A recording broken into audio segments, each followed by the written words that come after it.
بسم اللہ الرحمن الرحیم۔ السلام علیکم۔ رمضان المبارک کے مہینے کا چاند نظر آ چکا تھا اور اس بابرکت مہینے کی خوشیاں مسلمانوں کے چہروں سے ہی چھلک رہی تھیں۔ سحر و افطار کی رونقیں اپنے عروج پر تھیں۔ اس روز بھی گہری تاریکی کے عالم میں مسجد سے اللہ کی حمد و ثنا کی آوازیں آ رہی تھیں۔ کچھ ہی دیر میں سحری کا وقت ختم ہونے والا تھا۔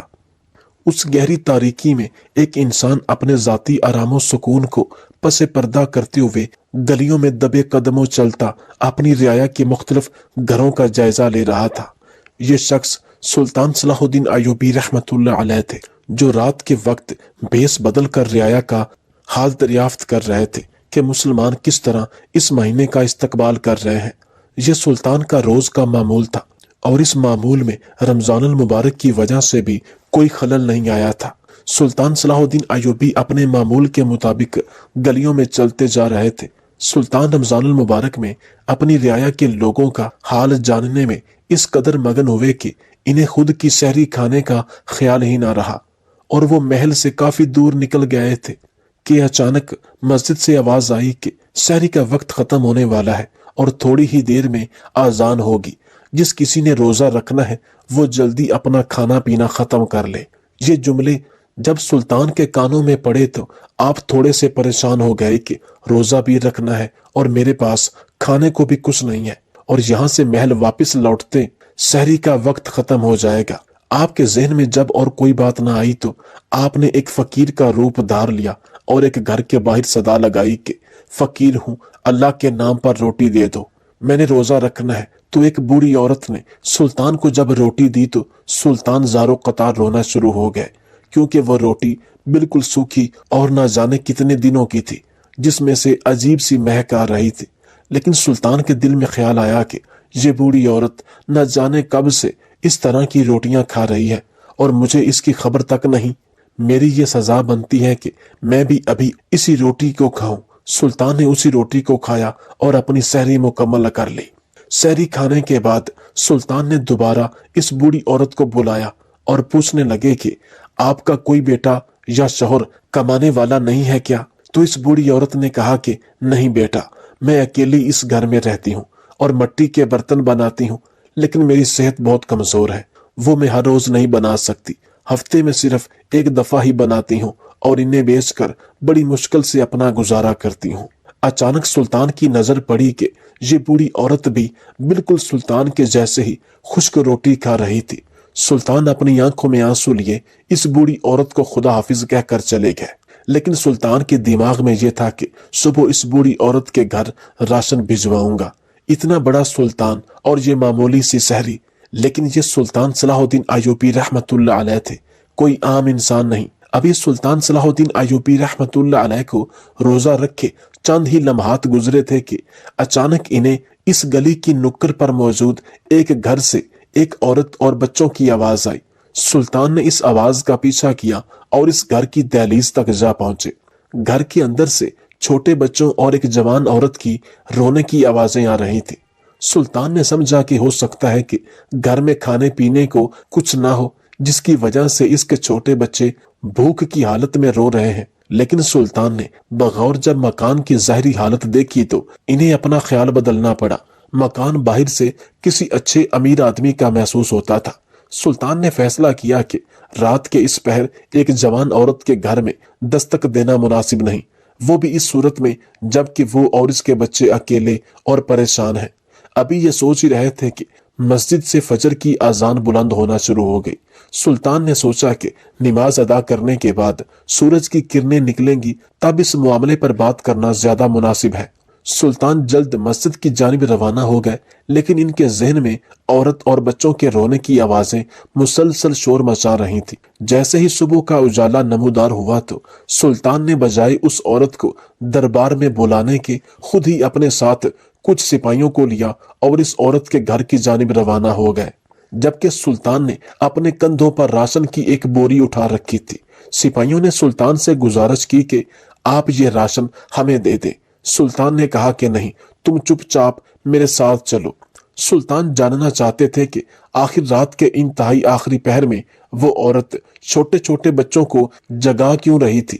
سلطان کے سپاہی بھی بڑے حیران ہو رہے تھے کہ سلطان آج خود سوالی کے ہاں کیوں جا رہے ہیں، کیونکہ جب کبھی بھی کسی کو کوئی پریشانی ہوتی یا کوئی بھی مسئلہ ہوتا تو سلطان اسے عدالت میں بلاتے تھے، لیکن آج خود چل کر جانے کی ان سپاہیوں کو سمجھ نہیں آ رہی تھی۔ سلطان اور یہ سپاہی تیزی سے چلتے ہوئے پہلے اس بوڑھی عورت کے گھر پہنچے، دستک دی تو وہ بوڑھی باہر آئی۔ سب سے پہلے سلطان نے اس بوڑھی عورت کے قدموں میں بیٹھ کر معافی مانگی کہ رات کو جو شخص فقیر بن کر آپ کے دروازے پر آیا تھا وہ میں سلطان تھا، اور یہ آج میں آپ کے لیے راشن لے کر آیا ہوں۔ میں نے آپ کا ماہانہ وظیفہ مقرر کر دیا ہے، مجھے آپ معاف کر دیجئے۔ میری اللہ سے شکایت مت کیجئے گا، میں ایک کمزور آدمی ہوں، اتنی بڑی سلطنت کو سنوارنے میں بعض دفعہ مجھ سے غلطی ہو جاتی ہے۔ سلطان اس بوڑھی عورت کے قدموں میں بیٹھ کر بلک بلک کر رو رہے تھے، اور آپ کی آواز میں عجیب سی تھر تھراہٹ تھی۔ اس بوڑھی عورت نے سلطان کو قدموں سے اٹھا کر اپنے سینے سے لگایا، ان کے ماتھے کا بوسہ دیا اور کہا کہ میں نے کبھی خدا سے آپ کی شکایت نہیں کی، میری دعا ہے کہ خدا آپ کا تخت و تاج بلند کرے۔ جلدی سے سلطان نے اس بوڑھی عورت سے اجازت چاہی اور دوسری طرف اس عورت کے مکان کے سامنے پہنچے جہاں سے رات کو بچوں کے رونے کی آوازیں آ رہی تھی۔ دن کے اجالے میں بھی اس مکان کی ویرانی دور سے دیکھی جا سکتی تھی۔ سلطان نے دروازہ بجایا اور کچھ دیر بعد ایک جوان عورت کی آواز سنائی دی۔ وہ پوچھ رہی تھی کہ دروازے کے باہر کون ہے۔ سلطان جلد از جلد اپنی الجھن کا راز پا لینا چاہتے تھے، اس لیے سلطان نے سوچا کہ اگر وہ اپنا اصلی تعارف کرواتے ہیں تو کہیں عورت اندر گھبرا نہ جائے کہ ایک سلطان سلطنت اس کے دروازے پر کیسے آ گیا۔ اس لیے سلطان نے سوچا کہ انہیں اپنا تعارف چھپا لینا چاہیے۔ سلطان نے اس عورت سے کہا کہ وہ اپنے حاکم کے حکم سے کچھ تفتیش کرنے کے لیے اس کے گھر آیا ہے۔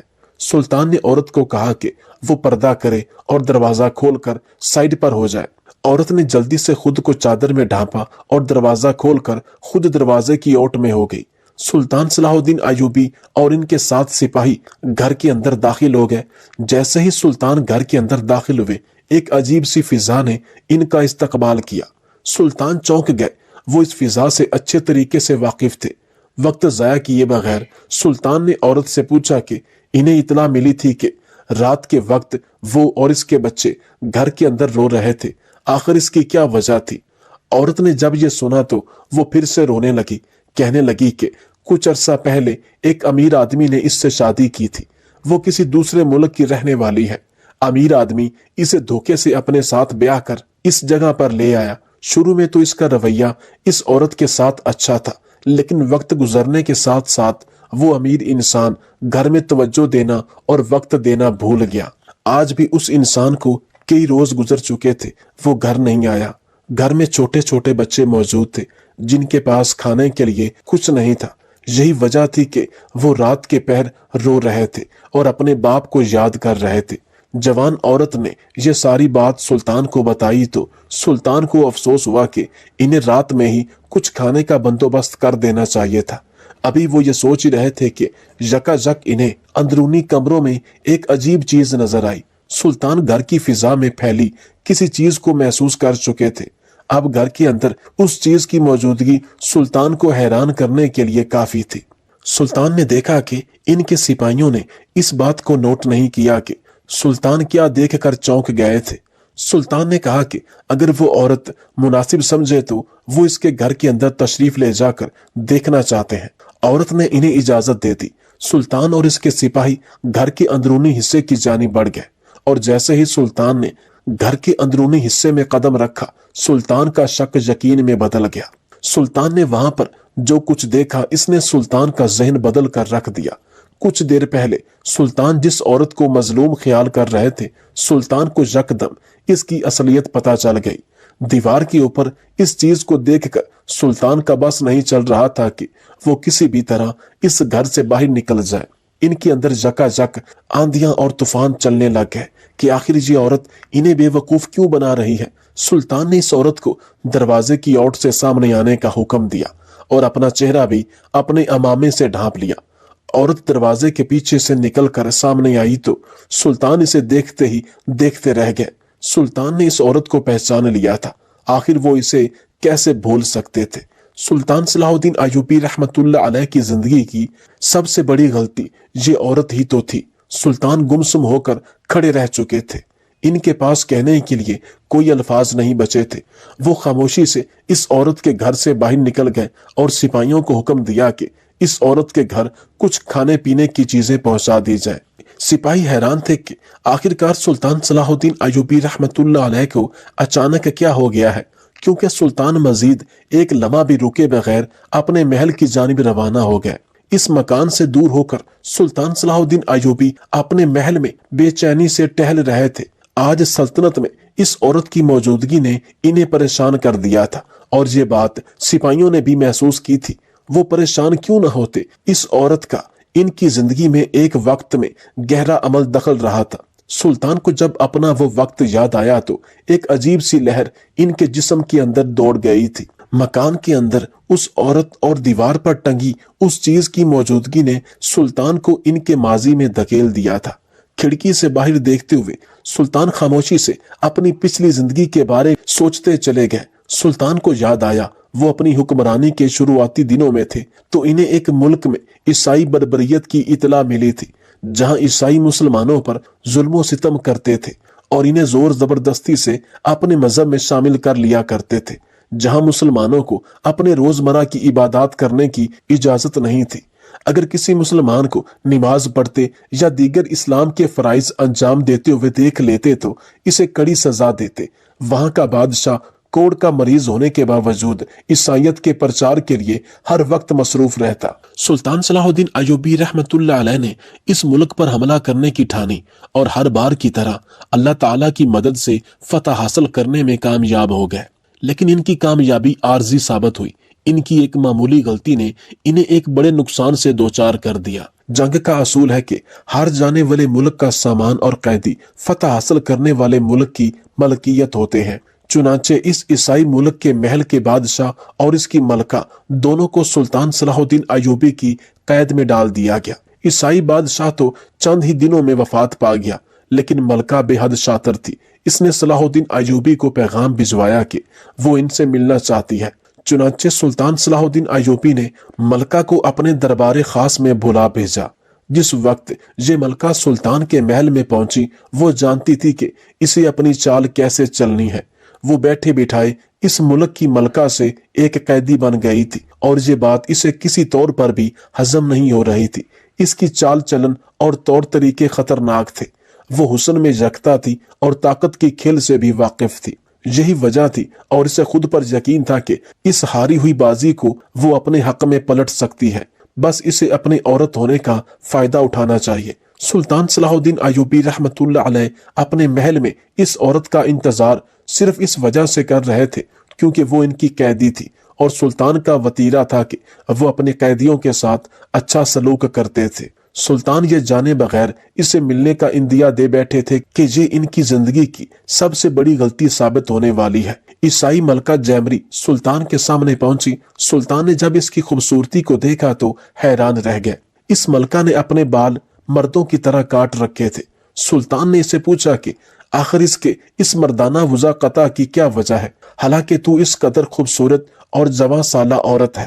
ملکہ نے جواب دیا کہ اس نے اپنے بال سلطان صلاح الدین ایوبی کے خوف سے کاٹ ڈالے تھے تاکہ وہ اسے پہچان نہ پائے کہ وہ مرد ہے یا عورت، اور اسے گرفتار نہ کرے۔ اسے اپنی آزادی بے حد عزیز تھی۔ سلطان نے جب یہ سنا تو انہیں بہت افسوس ہوا کہ ایک عورت نے ان کی وجہ سے اپنے ساتھ ظلم کیا۔ سلطان نے ملکہ جیمری کو کہا کہ اگر وہ وعدہ کرے کہ وہ سلطان اور اس ملک کے ساتھ وفادار رہے گی تو وہ اسے معاف کر کے آزاد کر دیں گے۔ ملکہ جیمری کے چہرے کے اوپر ایک شاطر مسکراہٹ پھیل گئی۔ وہ نہیں جانتی تھی کہ سلطان صلاح الدین ایوبی رحمت اللہ علیہ تو اتنا آسان ہدف ہے۔ اس نے کہا کہ آئندہ اس کی زندگی صرف سلطان کی وفاداری میں ہی گزرے گی، اور وہ مسلمان ہو کر اس ملک میں اپنی تمام زندگی گزارے گی۔ بس وہ چاہتی ہے کہ سلطان اسے آزاد کر دے۔ سلطان نے رحم کھا کر اس شاطر ملکہ کو آزاد کر دیا۔ ملکہ نے سلطان سے درخواست کی کہ وہ انہی کے محل میں کنیز بن کر رہنا چاہتی ہے اور ان کی خدمت کرنا چاہتی ہے۔ سلطان نے ملکہ کی بات مان لی اور اسے محل میں رہنے کی اجازت دے دی۔ ملکہ کو جب بھی موقع ملتا سلطان صلاح الدین ایوبی سے جا ملتی۔ اس کی پوری کوشش تھی کہ وہ سلطان کو اپنے حسن کے جال میں قید کر لے۔ اس کے اندر سے یہ بات نہیں نکلتی تھی کہ سلطان نے اس کے ملک پر قبضہ کر لیا ہے اور اس کے شوہر کو قتل کر ڈالا ہے۔ وہ کسی نہ کسی طرح سلطان کو ذلیل کر کے اس ملک سے نکلوا دینا چاہتی تھی۔ اس کے ارادے خطرناک تھے۔ جب ملکہ محل میں آزادانہ پھرنے لگی اور کوئی اسے روک ٹوک کرنے کے قابل نہ رہا تو ملکہ نے اپنی آخری چال چلی۔ ایک روز سلطان صلاح الدین ایوبی رحمت اللہ علیہ اپنی خوابگاہ میں آرام کر رہے تھے۔ ملکہ قیدیوں کی جیل میں جا پہنچی۔ وہاں کے پہرے دار کو اپنے حسن سے گھائل کرنا ملکہ جیمری کے لیے کوئی مشکل کام نہیں تھا۔ وہ پہلے ہی اس ملکہ سے تعلقات قائم رکھنا چاہتے تھے جو ان کے محل میں اپنے عیسائی رہن سہن کے ساتھ گھومتی تھی، جو صرف نام کی مسلمان تھی۔ ملکہ نے چالاکی سے سربراہ پہرے دار سے تمام قیدی قابقوں کی چابیاں ہتھیا لیں۔ اب اس کا اگلا منصوبہ اپنے تمام قیدی فوجیوں کی رہائی تھا، جس میں اسے زیادہ دیر نہیں لگی۔ جلدی اس نے جیل میں قید اپنے تمام فوجیوں کو رہا کروا لیا۔ اب اس کے ساتھ ایک اچھی خاصی فوج تھی جو خالی ہاتھ ہونے کے باوجود لڑنے بھڑنے میں ماہر تھی۔ سلطان اپنی خوابگاہ میں آرام کرتے رہے اور انہیں اندازہ تک نہ ہوا کہ نیچے قیدیوں نے ان کے تمام پہرے داروں کو مار ڈالا ہے۔ یہ سب کچھ اتنی خاموشی اور تیزی سے ہوا کہ محل کے پہرے دار کو سنبھلنے کا موقع ہی نہ ملا۔ ملکہ جیمری کی فوج جب جیل سے باہر نکلی تو ملکہ نے انہیں ہتھیاروں کا وہ ذخیرہ دکھایا جو وہ کب سے محل کے اندر جمع کر رہی تھی۔ لمبے عرصے تک محل کے اندر قیام کرنے کا اس کا مقصد ہی یہی تھا کہ وہ اپنی فوج کو دوبارہ سے جمع کر کے انہیں آزاد کروا سکے، اور آج وہ اس میں کامیاب ہو گئی تھی۔ قیدیوں نے ایک لمحے کی تاخیر کیے بغیر تلواریں اور گرز اٹھا لیے، اور اب ان کا اگلا نشانہ سلطان تھے۔ وہ ان کا قتل کر کے اپنا ملک واپس حاصل کرنا چاہتے تھے۔ مگر جیمری کی نگرانی میں رات کی تاریکی میں فوج نے سلطان کے محل کے اندر سے ان پر حملہ کر دیا۔ سلطان اس اچانک آفت کے لیے تیار نہ تھے۔ وہ اس ملک پر اپنی سلطنت قائم کر چکے تھے اور اس بات سے بے فکر تھے کہ کوئی اندرونی بغاوت بھی انہیں نقصان پہنچا سکتی ہے۔ لیکن اس اچانک آفت نے ان کے محل کے کئی پہرے داروں کو موت کے گھاٹ اتار دیا۔ ملکہ جیمری اچانک ملکہ ثابت ہوئی تھی اور خود کو اس ملک کا سربراہ بننے کے خواب دیکھ رہی تھی، لیکن وہ یہ بات بھول گئی کہ اس کا مقابلہ سلطان صلاح الدین ایوبی سے ہے جو کوئی عام انسان نہیں تھے۔ حملے کے آغاز میں ہی سلطان کی کچی نیند ٹوٹ گئی تھی اور وہ جان گئے تھے کہ محل میں کسی گڑبڑ کا خدشہ ہے۔ ہر اچھے شہنشاہ کی طرح سلطان صلاح الدین ایوبی رحمت اللہ علیہ نے بھی اپنی ایک مخصوص فوج کو چھپا کر رکھا ہوا تھا جس سے ملکہ جیمری ناواقف تھی۔ سلطان نے ایک لمحے کی تاخیر کیے بغیر محل کی نچلی سطح پر موجود اپنی دوسری فوج کو حکم دیا کہ وہ محل کا گھیراؤ کر لے۔ یہ تازہ دم اور جوان فوجی یکدم سامنے آئے اور ملکہ جیمری کے عرصہ دراز سے قیدی فوجیوں سے لڑنے لگے۔ انہیں صرف چند ہی لمحات لگے اور انہوں نے ملکہ جیمری کے فوج کا خاتمہ کر دیا۔ سلطان صلاح الدین ایوبی نے جب ملکہ کی فوج کے سامنے سربراہی کرتے ہوئے ملکہ جیمری کو دیکھا تو انہیں شدید دکھ ہوا اور تعصب ہوا کہ انہوں نے اس عورت کو صرف اس وجہ سے معاف کیا تھا کیونکہ اس نے اپنی وفاداری کی قسم کھائی تھی۔ سلطان نے ملکہ جیمری کی جانب دیکھا اور اسے کچھ بھی کہے بغیر ملک بدر کر دیا۔ وہ ایک اعلیٰ ظرف کے مالک تھے۔ وہ ایک ایسی عورت کے ساتھ لڑائی نہیں کر سکتے تھے جس نے ان کو اپنی وفاداری اور محبت کا یقین دلایا۔ تمام سلطنت میں یہ مشہور ہو گیا کہ ایک چالاک ملکہ نے سلطان کو شکست دے ڈالی تھی، بس کچھ فوجیوں نے آ کے محل کو بچا لیا۔ اس بات نے سلطان کو شدید دکھ پہنچایا، لیکن وقت کے ساتھ ساتھ سلطان نے خود ہی سنگین حالات پر قابو پا لیا اور پوری سلطنت پر اپنی بہترین حکومت کی اور تمام ملک میں نظام اسلام کو رائج کیا۔ وقت کے ساتھ ساتھ لوگ جان گئے کہ سلطان صلاح الدین ایوبی رحمت اللہ علیہ ایک بہترین انسان ہے، لیکن سلطان کے اندر سے ملکہ جیمری اور اس کے دھوکے کا نشان نہ مٹ سکا۔ آج صبح ملکہ کے ایک دور دراز مکان میں انہیں روتی ہوئی عورت اور اس کے مکان میں موجود اس چیز کی موجودگی نے پھر سے ملکہ جیمری کی یاد دلا دی تھی۔ وہ جانتے تھے کہ اس بار انہیں کیا کرنا ہے۔ کیا وہ عورت ملکہ جیمری تھی؟ لیکن اگر وہ ملکہ جیمری تھی تو اس ملک میں آ کر کیا کر رہی تھی؟ اور اس کے موجود چھوٹے چھوٹے بچے کس کے تھے؟ وہ تو بے حد شاطر اور حسین عورت تھی، اسے ایک آدمی نے دھوکہ کس طرح دے دیا؟ آخر وہ عورت کون تھی؟ اس کے گھر میں موجود وہ چیز کیا تھی؟ سلطان صلاح الدین ایوبی نے ٹھان لی تھی کہ وہ اس راز سے پردہ اٹھا کر رہیں گے۔ اگلی صبح سلطان نے اپنے خاص امور نمٹانے کے بعد وزیر اور سپاہیوں کو حکم دیا کہ فلاں مکان سے اس عورت کو گرفتار کر کے لے آیا جائے۔ سپاہی حیران رہ گئے کہ کچھ عرصہ پہلے تو سلطان نے اس عورت کو کھانے پینے کی چیزیں مہیا کی تھیں اور اب یہ اسے گرفتار کرنے کی باتیں کر رہے ہیں، لیکن سپاہیوں کی اتنی جرت نہیں تھی کہ وہ سلطان کی بات سے انکار کر دیں۔ چنانچہ کچھ ہی دیر بعد چند سپاہیوں کی موجودگی میں وہ عورت خود کو سیاہ چادر میں ڈھانپے محل کی جانب آتی دکھائی دی۔ سلطان صلاح الدین ایوبی بے تابی سے اس کا انتظار کر رہے تھے۔ جب یہ عورت سپاہیوں کے ہمراہ محل میں داخل ہوئی تو سلطان نے اپنے چہرے سے عمامہ ہٹا دیا۔ عورت کی نقاب سے جھانکتی آنکھیں حیرت سے پھیل گئی تھیں۔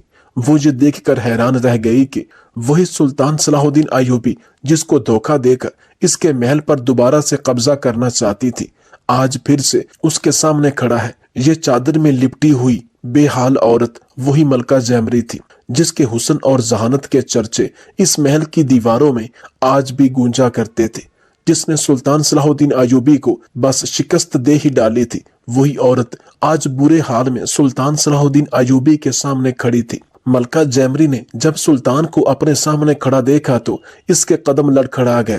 وہ میں نہیں جانتی تھی کہ اس سلطنت کے حکمران آپ ہیں، وہ گھبرائی ہوئی آواز میں بولی۔ میرے موجودہ شوہر مجھے کچھ ہی عرصہ پہلے یہاں لے کر آئے تھے اور مجھے مکان سے باہر نکلنے کی اجازت نہیں دیتے تھے۔ اگر مجھے اس کی اجازت ہوتی تو یقیناً میں جان جاتی کہ آپ نے اس ملک کو بھی فتح کر لیا ہے اور آپ یہاں کے بھی حکمران ہیں۔ سلطان صلاح الدین ایوبی رحمت اللہ علیہ نے جب یہ سنا تو ملکہ جیمری سے کہا کہ کیا وہ بھول گئی ہے کہ اس نے سلطان کے ساتھ وفاداری کے نام پر کیا دھوکہ کیا تھا اور سلطان نے اسے ملک بدر کر دیا تھا بغیر کسی سزا کے۔ جب ملکہ جیمری نے یہ سنا تو اس کی آنکھوں سے موٹے موٹے آنسو گرنے لگے۔ وہ بے حد گھبرا گئی اور اس نے کہا کہ سلطان، آپ کے مجھے ملک بدر کیے جانے کے بعد میں نے اپنی اب تک کی زندگی جس طرح گزاری ہے صرف میں ہی جانتی ہوں۔ میں آج بھی آپ کو دیے ہوئے دھوکے کی سزا کاٹ رہی ہوں۔ سلطان نے پوچھا کہ وہ تو اس قدر حسین اور طاقتور ملکہ تھی کہ جہاں چاہتی وہیں اپنی طاقت کا سکہ منوا سکتی تھی، تو پھر آج اس کا یہ حال کیوں ہے؟ اور اس کا شوہر کون ہے جو اسے بے یار و مددگار چھوٹے بچوں کے ساتھ ایک دوسرے دیس میں چھوڑ کر چلا گیا؟ سلطان ملکہ جیمری کے گھر میں دیوار پر ٹنگی ہوئی سلیب دیکھ چکے تھے۔ وہ جانتے تھے کہ وہ آج بھی مذہب عیسائیت سے جڑی ہے۔ چنانچہ سلطان نے اس سے پوچھا، واقعی تم صرف نام کے لیے مسلمان ہوئی تھی اور ملک بدر کیے جانے کے بعد دوبارہ سے اس نے عیسائی مذہب اپنا لیا تھا؟ ملکہ جیمری نے جب یہ سنا تو شرم سے چور چور ہو گئی۔ اس کی ماضی کی زندگی اس کی نظر کے سامنے آ گئی اور اس نے فیصلہ کر لیا کہ اس بار وہ اپنے سلطان سے جھوٹ نہیں بولے گی اور سچ سچ سب کچھ ان کو بتا دے گی۔ ملکہ جیمری نے جب بولنا شروع کیا تو اس کی بھرائی ہوئی نم آواز محل میں گونجنے لگی۔ اس نے بتایا کہ جب سلطان صلاح الدین ایوبی کو دھوکہ دینے کی پاداش میں اسے ملک بدر کیا گیا اور اس کے سارے اثاثے ضبط کر لیے گئے تو اس کے پاس کھانے پینے کے بھی پیسے نہیں تھے۔ لوگ اسے نفرت کی نظر سے دیکھتے تھے کیونکہ وہ ایک دھوکے باز عورت تھی۔ کسی نہ کسی طرح وہ ایک دور دراز کے عیسائی ملک میں جا پہنچی کیونکہ وہ سمجھتی تھی کہ اس کا پرانا مذہب اس کے لیے ڈھال کا کام کرے گا۔ ملکہ جیمری نے اس نئی سلطنت میں پہنچتے ساتھ ہی اپنے رہنے اور کھانے پینے کے لیے بندوبست کی کوششیں کرنی شروع کر دیں، لیکن چونکہ اب وہ ایک ملکہ نہیں بلکہ عام عورت تھی تو کوئی بھی اسے عزت دینے کو تیار نہیں تھا، بلکہ جگہ جگہ ملکہ کو رسوائی اور ذلت کا سامنا کرنا پڑا۔ اس کے ہم مذہب عیسائی جن سے اسے شدید ہمدردی تھی اور جن کے لیے اس نے سلطان کو دھوکہ دینا چاہا تھا، وہی اس کو ایک وقت کی روٹی دینے کو بھی تیار نہ تھے۔ ایک ملکہ ہونے کے باوجود جیمری کئی روز بھوکی رہی۔ آخر کار ایک جسم فروش عورت نے جیمری کو دعوت دی کہ اگر وہ ان کے گھروں میں کام کرنا شروع کر دے تو اسے ٹھکانہ بھی دیں گے اور کھانا بھی۔ اگر کوئی اور وقت ہوتا تو ملکہ جیمری اس بات کو ضرور قبول کر لیتی، لیکن وہ سلطان کے محل میں رہ کر اندر سے بدل چکی تھی۔ سلطان کو دیے جانے والے دھوکے نے اس کے اندر شرمندگی کے ایسے گڑھے کر دیے تھے کہ وہ کوئی گناہ کا کام مزید نہیں کرنا چاہتی تھی۔ شاید ہی یہ اس کا امتحان ہی تھا کہ جیسے اس نے اس جسم فروش عورت کو اس کبھی کام کے لیے انکار کیا، ایک نیک دل انسان نے اسے اپنے گھر میں ایک کنیز کی حیثیت سے جگہ دی تھی۔ اب ملکہ جیمری اس گھر میں ایک نوکرانی کی طرح رہنے لگی، اس بوڑھے آدمی کی خدمت کرتی، اسے کھانا وغیرہ بنا کر دیتی، لیکن دل ہی دل میں ملکہ جیمری کو اپنا پرانا زمانہ یاد آتا تھا۔ زیادہ عرصہ نہیں گزرا تھا کہ ملکہ جیمری کی ملاقات ایک ایسے شخص سے ہوئی جو اس سے محبت کا دعوے دار تھا اور شادی کرنے کا خواہش مند۔ ملکہ نے جب یہ دیکھا کہ اس شخص کا مذہب بھی عیسائی ہے تو وہ خوش ہو گئی، کیونکہ وہ خود بھی عیسائیت کو دوبارہ سے اپنا چکی تھی اور جانتی تھی کہ اسی مذہب میں اس کو سکون ملے گا۔ اس عیسائی آدمی نے اپنا رتبہ اور جائیداد ظاہر کی تو ملکہ جیمری کو اور زیادہ اطمینان ہو گیا کہ وہ ایک امیر آدمی سے شادی کر رہی ہے، لیکن شاید سلطان کو دیا ہوا دھوکہ ابھی تک اس کا پیچھا کر رہا تھا۔ اس آدمی سے شادی کے چند ہی دنوں بعد جیمری کو احساس ہو گیا کہ نہ تو یہ آدمی امیر ہے، نہ ہی اس کی کوئی جائیداد ہے، بلکہ وہ تو کوئی دھوکے باز قسم کا انسان ہے جس نے اس سے کسی لالچ کے تحت شادی کی ہے۔ اس پے در پے دھوکے نے ملکہ جیمری کے دل سے عیسائیت کی محبت ختم کر دی اور اس کا دل اندر سے خالی ہو چکا تھا۔ اس نے چھپ کے مذہب اسلام کا مطالعہ کرنا شروع کر دیا اور آخر کار خاموشی سے مسلمان ہو گئی۔ ملکہ کا شوہر اس سے بیزار ہو چکا تھا اور اب اس سے جان چھڑانا چاہتا تھا، اس لیے وہ اسے اس نئے دیش میں لے آیا جہاں اسے کوئی نہیں جانتا تھا۔ اس آدمی کا ارادہ تھا کہ وہ اسے اس شہر میں چھوڑ کر خود لاپتہ ہو جائے گا اور ملکہ جیمری خود ہی مر کھپ جائے گی۔ یہاں تک کی بات سنا کر ملکہ رونے لگی۔ اس نے سلطان کو بتایا کہ اس کا نام اب جیمری نہیں بلکہ زینب ہے اور وہ خود کو مسلمان بنا چکی ہے۔ اس کا شوہر کب کا اسے چھوڑ کر جا چکا ہے، لیکن اس کے دل میں اس کے لیے کوئی یاد باقی نہیں۔ سلطان ملکہ جیمری کے آنسوؤں سے اس بار دھوکہ نہیں کھانا چاہتے تھے۔ سلطان نے اس کے گھر میں ایک بڑی سلیب دیوار کے اوپر لٹکی ہوئی دیکھی تھی۔ وہ جانتے تھے کہ یہ کہیں نہ کہیں سے جھوٹ بول رہی ہے۔ چنانچہ سلطان نے اسے پوچھا کہ سلیب کا اس سے کیا تعلق ہے؟ ملکہ جیمری نے جب یہ سنا تو شرمندگی سے کہنے لگی، وہ سلیب اس کے شوہر کی ہے، وہ عیسائی مذہب سے تعلق رکھتا ہے اور اسے اس چیز کی اجازت نہیں دیتا کہ اس کے سلیب کو دیوار سے ہٹا کر کہیں اور رکھ دے۔ وہ اپنے شوہر سے بے حد خوف زدہ ہے، اس لیے اس نے سلیب کو وہاں سے نہیں ہٹایا، حالانکہ وہ خود بھی مسلمان ہو چکی ہے اور اس کے بچے بھی مسلمان تھے۔ جیمری کے زاروں قطار بہتے آنسوؤں نے سلطان صلاح الدین ایوبی رحمت اللہ علیہ کے دل کو موم کر دیا، لیکن اب کی بار وہ کوئی غلطی نہیں کرنا چاہتے تھے، اس لیے انہوں نے ملکہ جیمری سے کہا کہ وہ انہیں اسلام کی بنیادی چیزیں سنائیں۔ ملکہ جیمری نے پہلا کلمہ سنا دیا، کہنے لگی کہ وہ دل سے مسلمان ہوئی ہے اور زمانے کے دھکے کھانے کے بعد وہ یہ بات جان چکی ہے کہ اچھے اور نیک دل انسان ہر جگہ نہیں ہے۔ سلطان صلاح الدین ایوبی نے جس طرح مجھے ایک عیسائی ہونے کے باوجود اس محل میں عزت دی تھی، اسے اس کے اپنے ہم مذہب لوگوں نے بھی نہیں دی۔ ملکہ جیمری سلطان سے معافی مانگتی کہ اس نے سلطان کو دھوکہ دیا، لیکن ساتھ ہی وہ سلطان سے وعدہ کرتی ہے اور اپنی وفاداری کا یقین دلاتی ہے۔ وہ سلطان سے درخواست کرتی ہے کہ اسے محل کے کسی کونے میں جگہ دے دی جائے تاکہ وہ ایک کنیز کی حیثیت سے سلطان کی تمام عمر خدمت کرتی رہے اور اس کے بچے بھی یہ جانے کہ عظیم بادشاہ کیسے ہوتے ہیں۔ حالانکہ وہ خود بھی ایک ملکہ تھی، لیکن چالاکی اور شاطرانہ پن سے کی جانے والی حکومت کسی کام کی نہیں ہوتی۔ کام آتی ہے تو نیک دلی اور قابلیت، جو سوائے سلطان صلاح الدین ایوبی کے اور کسی کے پاس نہیں تھی۔ ملکہ جیمری کے دیے ہوئے دھوکے کے باوجود سلطان جانتے تھے کہ اس بار وہ نہیں بول رہی، وہ زمانے کے دھکے کھا چکی ہے اور اب کی بار وہ اس محفوظ جائے پناہ کو نہیں چھوڑنا چاہے گی۔ سلطان کی نیک دلی ایک بار پھر عہد کرائی اور انہوں نے ملکہ جیمری کو اپنے محل میں رہنے کی اجازت دے دی۔ اب چونکہ وہ مسلمان بھی ہو چکی تھی اور یہ ان کی ذمہ داری تھی کہ وہ ایک مسلمان عورت کو پناہ دیں اور اسے لاوارث نہ چھوڑیں۔ ملکہ جیمری نے جب یہ سنا تو دل میں سوچنے لگی کہ سلطان آپ کی محبت نے مجھے اس جگہ پر واپس پہنچا دیا کہ میں پھر سے آپ کی محبت پر مامور ہوں۔ میں تمام عمر یہ فریضہ خوشی سے سر انجام دوں گی اور وہ دھوکہ جو میں نے آپ کو دیا تھا اس داغ کو دھونے کے لیے پوری زندگی آپ کی خدمت کروں گی۔ جیمری کے چہرے پر ایک اطمینان بھری مسکراہٹ اور آنکھوں میں خوشی کے آنسو تھے۔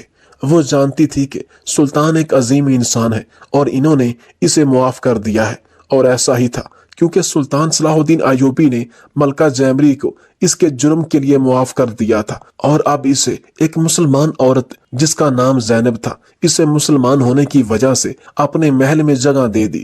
یہی تو مسلمان سلطانوں کا وتیرہ تھا کہ جب کوئی بھی دشمن، کوئی بھی غیر مذہب دین اسلام کو سچے دل سے قبول کر لے تو اس ہر شخص کو عزت سے نوازا جائے، کیونکہ اب وہ دین محمدی میں آ چکی ہے، اور امت محمدیہ کی ایک انوکھی شان ہے جسے کوئی غیر مسلم نہیں سمجھ سکتا۔ اور سلطان صلاح الدین ایوبی رحمۃ اللہ علیہ امت محمدیہ کی شان کو بخوبی جانتے تھے۔